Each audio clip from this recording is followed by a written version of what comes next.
عمل کی جزا اس کی اللہ تعالیٰ بیان کر رہے ہیں کہ تم اس کو اگر معاف کر دو تو اللہ تعالیٰ بھی اسے معاف کر دیتا ہے۔ اگر انسان کسی کو معاف کر دیتا ہے تو اللہ تعالیٰ بھی اس کو معاف کر دیتا ہے۔ اللہ تعالیٰ نے قرآن میں بہت سی جگہوں پر درگزر کرنے کا حکم دیا۔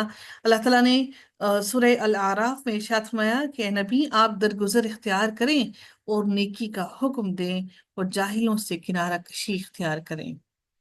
بہت اہم بات ہے کہ ہمیں درگزر کر دینا چاہیے۔ درگزر کرنے سے یہ مراد ہرگز نہیں ہے کہ آپ خاموش ہو جائیں اور بس چپ کر کے بیٹھے رہیں، لیکن آپ کے دل میں وہ بات بار بار امٹتی رہے۔ درگزر کرنے سے مراد یہ ہے کہ جیسے وہ آپ کے سامنے آئی ہی نہ ہو، بالکل اپنے دل و دماغ سے اس بات کو نکال دیا جائے۔ یہ ہے درگزر کرنا۔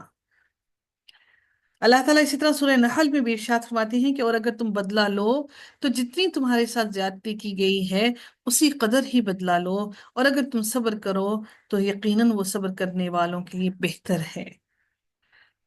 اور انسان جب صبر کرتا ہے تو اللہ تعالیٰ کا قرب حاصل کر لیتا ہے۔ اللہ تعالیٰ قرآن میں ارشاد فرماتے ہیں واللہ مع الصابرین، اور اللہ تعالیٰ صبر کرنے والوں کے ساتھ ہے۔ فَإِنَّ اللَّهَ كَانَ عَفُوًّا قَدِيرًا، تو بلا شبہ اللہ تعالیٰ ہمیشہ سے بہت معاف کرنے والا اور پوری قدرت رکھنے والا ہے کہ وہ تمہاری تمام برائیوں کو تم سے دور کر دے اور تمہیں معاف کر دے۔ جس طرح تم معاف کرو گے کسی کی کوتاہیوں کو تو روز قیامت اللہ تعالیٰ تمہاری کوتاہیوں کو معاف کر دے گا۔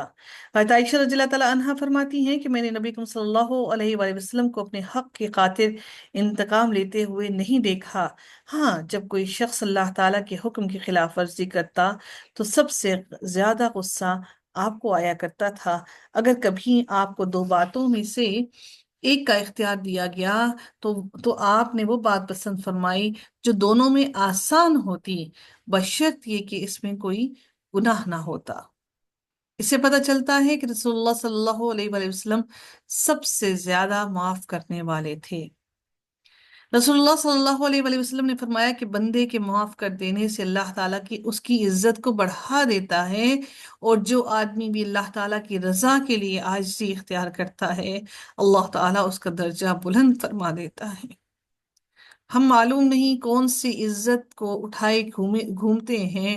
ہم تو وہ انسان ہیں کہ جب اللہ تعالیٰ ہمیں لاچار کر دیتا ہے تو ہم تو اس پر بھی قدرت نہیں رکھتے کہ ایک گھونٹ پانی کا قطرہ اپنے منہ کے اندر ڈال سکیں۔ اللہ تعالیٰ عزت کو بلند کر دیتا ہے اس انسان کی۔ سیدنا عبداللہ بن عمر رضی اللہ تعالیٰ عنہ کہتے ہیں کہ ایک شخص رسول اللہ صلی اللہ علیہ وآلہ وسلم کے پاس آیا اور عرض کیا اللہ کے رسول، ہم خادم کو کتنی بار معاف کریں؟ آپ صلی اللہ علیہ وآلہ وسلم نے آپ صلی اللہ علیہ وسلم سن کر چپ ہو رہے، پھر اس نے اپنی بات دہرائی، آپ صلی اللہ علیہ وسلم پھر خاموش ہو گئے۔ تیسری بار جب اس نے یہ بات دہرائی تو میرے نبی نے کیا فرمایا کہ ہر دن 70 مرتبہ اپنے خادم کو معاف کر دو۔ ہر روز 70 مرتبہ اپنے خادم کو معاف کرنے کا حکم دیا گیا ہے۔ نبی اکرم صلی اللہ علیہ وآلہ وسلم نے یہ بھی فرمایا کہ تم رحم کرو تاکہ تم پر رحم کیا جائے، اور تم معاف کرو بدلے میں اللہ تعالیٰ تمہیں معاف کرے گا۔ کتنی چھوٹی سی آیت لگتی ہے لیکن یہ آیت کتنی گہرائی والی ہے۔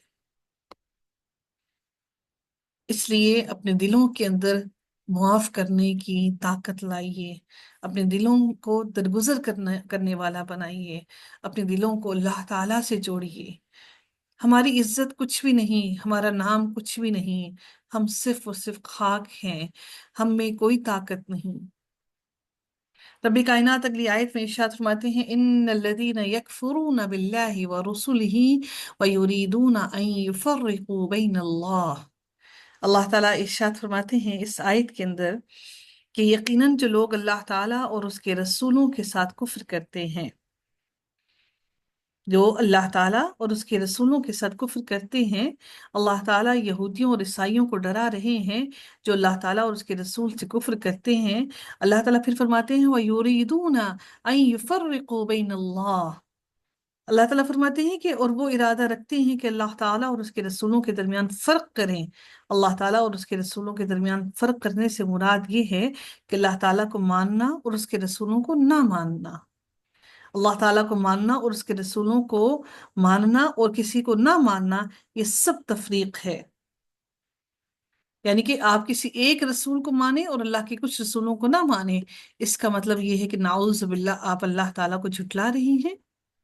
اللہ تعالیٰ پھر مزید فرماتے ہیں کہ وَيَقُولُونَ نُؤْمِنُ بِبَعْضٍ وَنَكْفُرُ بِبَعْضٍ، اور وہ کہتے ہیں کہ ہم کسی پر ایمان لاتے ہیں اور کسی کا کفر کرتے ہیں۔ یہودیوں نے رسولوں کے درمیان فرق کیا، ان کا تمام انبیاء پر ایمان ہے مگر عیسیٰ علیہ السلام اور محمد صلی اللہ علیہ وآلہ وسلم کو جھٹلاتے ہیں۔ عیسائی تمام انبیاء پر ایمان رکھتے ہیں مگر محمد صلی اللہ علیہ وآلہ وسلم پر ایمان نہیں لاتے۔ اللہ تعالیٰ فرماتے ہیں وَيُرِيدُونَ أَن يَتَّخِذُوا بَيْنَ ذَلِكَ سَبِيلًا، اور وہ ارادہ رکھتے ہیں کہ اس کے درمیان ہی وہ کوئی راستہ بنا لیں۔ جو لوگ بعض انبیاء پر ایمان رکھتے ہیں اور بعض پر نہیں رکھتے اور ان کے درمیان ایک راستہ بنانا چاہتے ہیں، وہ ایمان اور کفر کے درمیان ایک درمیانی دین بنانا چاہتے ہیں، جو درمیان کا دین ہو جائے، جو درمیانی راستہ نکل جائے۔ اللہ تعالیٰ انہی کے بارے میں ارشاد فرماتے ہیں اولئک هم الکافرون حقا واعتدنا للکافرین عذابا مہینا۔ اللہ تعالیٰ انہی لوگوں کے بارے میں فرماتے ہیں یہی لوگ حقیقی کافر ہیں۔ یہ لوگ حقیقی کافر ہیں جو رسولوں میں فرق کرتے ہیں، ان کا ان انبیاء پر بھی ایمان نہیں جن پر ایمان کرنے لانے کا وہ دعویٰ کرتے ہیں۔ اللہ تعالیٰ فرماتے ہیں کہ ان لوگوں کے لیے ہم نے ذلیل کرنے والا اور رسوا کرنے والا عذاب تیار کر رکھا ہے۔ روز قیامت جس عذاب میں ان کو اللہ تعالیٰ ڈال دے گا، یہ دنیا کی ٹھاٹ پاٹ سب نکل جائے گی اور روز قیامت اللہ تعالیٰ ان کو اس عذاب میں مبتلا کرے گا۔ اللہ تعالیٰ اگلی آیت میں ارشاد فرماتے ہیں اور جو لوگ اللہ تعالیٰ پر اور اس کے رسولوں پر ایمان لاتے ہیں اور وہ کسی بھی نبی کے درمیان میں فرق نہیں کرتے، تو اللہ تعالیٰ فرماتے ہیں کہ یہی وہ لوگ ہیں، انہیں جلد ہی اللہ تعالیٰ ان کے اجر سے نوازے گا، ان کو پورا پورا اجر دے گا۔ اور اللہ تعالیٰ فرماتے ہیں کہ اور اللہ تعالیٰ ہمیشہ سے بے حد بخشنے والا اور رحم کرنے والا ہے۔ اللہ تعالیٰ ان کی چھوٹی چھوٹی کوتاہیوں کو، غلطیوں کو معاف کر دے گا، اور اللہ تعالیٰ نے ان لوگوں کو جنت کی بشارت دے دی کہ اللہ تعالیٰ